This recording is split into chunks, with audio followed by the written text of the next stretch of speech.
Another courtroom scene this time takes us back to the state of Georgia, and that community still reeling, brokenhearted, after a school shooting at Apalachee High School killed 4 and injured 9 others. The suspected gunman appeared in court for the first time. We're talking about 14-year-old Colt Gray. He heard the judge deny his bond in front of a packed courtroom.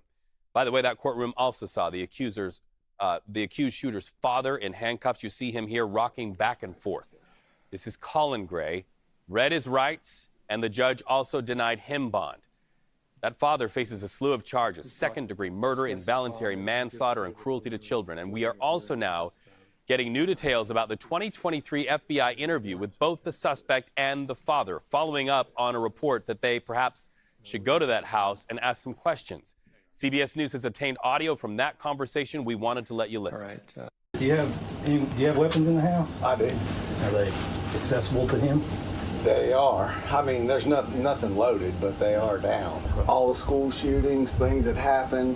Yeah, Hey, scary. are you getting picked on at school? He is. He's getting picked on at school, and is everything okay? That's why I keep going up there. No. You know, because you never really know, and I don't want anything to happen to him. So Being honest with me, I'm not saying you're lying, but it's not unusual for people to lie to the police. Okay. he's familiar with that too. You hear laughter there, but now a very serious matter. We're also hearing from District Attorney Brad Smith about potential new charges that could be coming against that suspect. Listen. There will be additional charges on Colt Gray.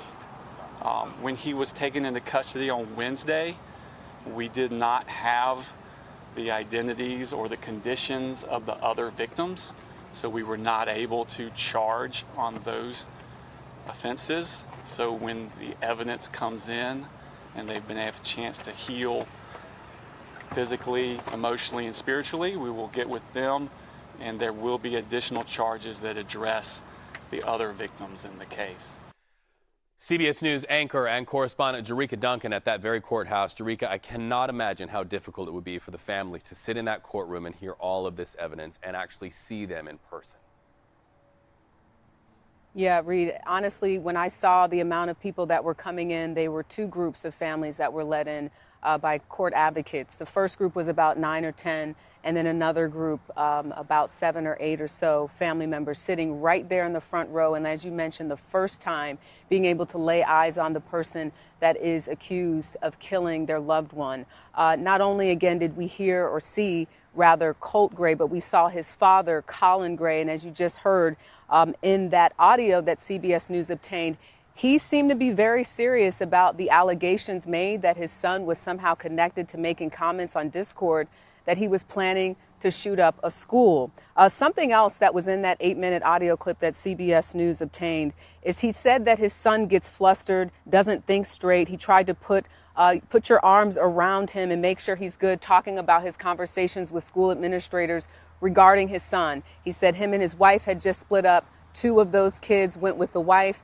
Colt went with him, and that he was really struggling and having a hard time. So painting a little bit more of a picture about what was going on at home. But this is something that I found really interesting, Reed. He said, "I'm going to be mad as hell if he did." And this is referencing the sheriff's deputy saying to him that we think he may have made these threats online. He went on to say, "And then with all the guns and all of the things, all the guns will go away," he said, "and they won't be accessible to him." Those, again, were the words of Colin Gray, the father of Colt Gray, when asked about these allegations he made more than a year ago, saying, again, "I'm going to be mad as hell if he did, and then all of the guns will go away and they won't be accessible to him." Obviously, that did not happen because we learned that he then gifted his son with the weapon that was used in this mass shooting 7 months later as a Christmas gift. Yeah, all the guns did not go away. Jericka, what happens now to both suspects? When can we expect to see them back in court?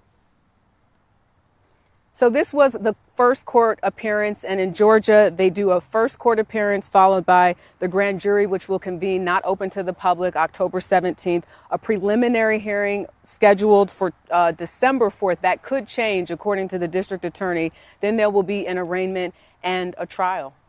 All right, Jericka Duncan, thank you so much for being there to bring that story here on the stream.